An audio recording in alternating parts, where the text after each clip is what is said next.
से कहे कि शंकर जी को रिझाने के लिए ये सामान लाना पड़ेगा, बिल्कुल नहीं। शिवरात्रि आ रही है 15 फरवरी को, महाशिवरात्रि है।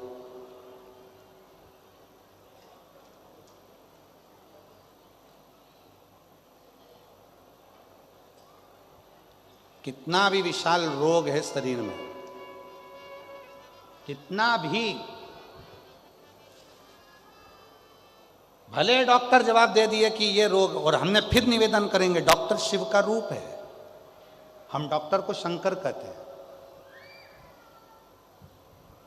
शरीर में रोग हो तो सबसे पहले डॉक्टर के पास जाओ, क्योंकि डॉक्टर शंकर का एक रूप माना गया, महामृत्युंजय का स्वरूप डॉक्टर को मानते हैं।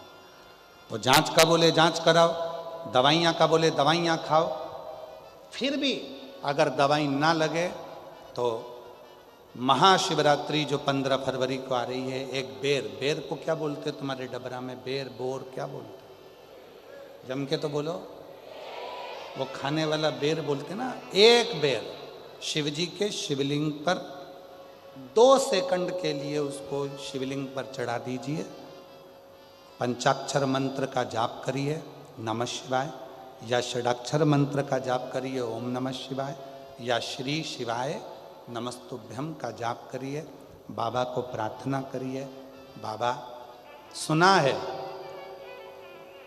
भृंगी ने, श्रृंगी ने, नंदी ने, माँ पार्वती जी ने और 64 योगिनियों ने आपकी आराधना इस कांटे में जन्मे हुए बेर से करी है। बाबा, तू सबके दुख मिटाता है, मेरे भी शरीर का रोग समाप्त करना।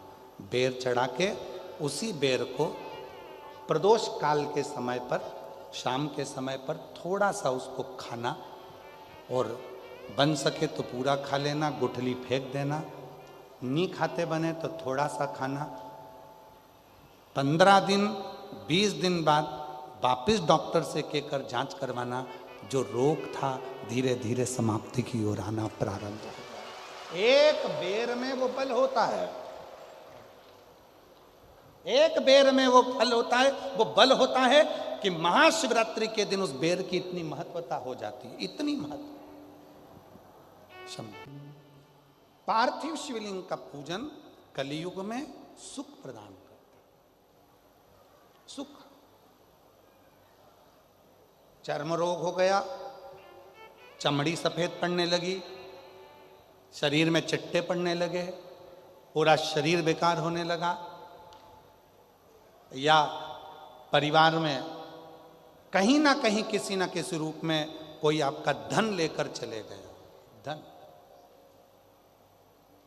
नहीं दे रहा, बहुत प्रयास कर लिया, खा गया, कहीं चले गया, नहीं दे रहा। गेहूं की एक बाली भगवान देव अधिदेव महादेव को महाशिवरात्रि के दिन समर्पित करिए। उसी बाली को अगर धन लेकर कोई व्यक्ति, बाली का एक नियम है, बाली देखिए आप लोगों ने गेहूं की बाली का नियम है, कपड़े में अगर उसको डाला जाता है तो वो बाली उल्टी चलती है, ऊपर की ओर चढ़ती है।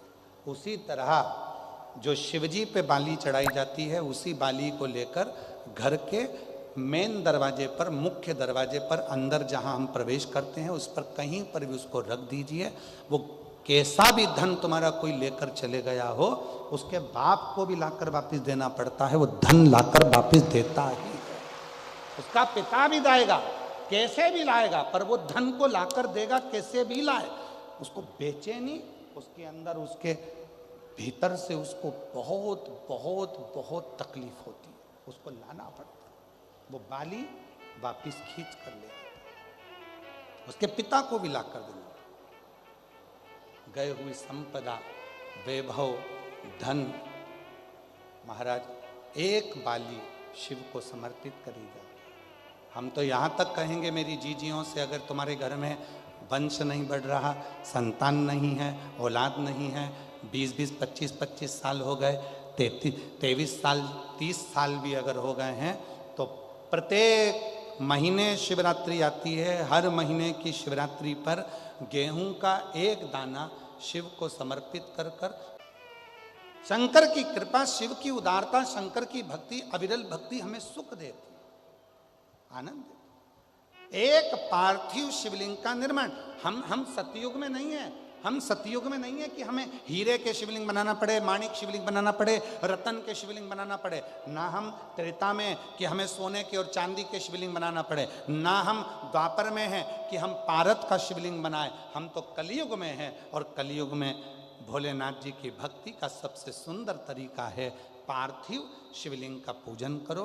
यदि पार्थिव नहीं भी बना सकते तो एक लोटा जल लेकर शिव जी के मंदिर में जाकर बाबा देवाधिदेव महादेव को जल चढ़ाना प्रारंभ करो। मेरा देवाधिदेव महादेव सुख प्रदान करना प्रारंभ कर देता है। एक लोटा जल सारी समस्या का, एक लोटा वो सुख दे।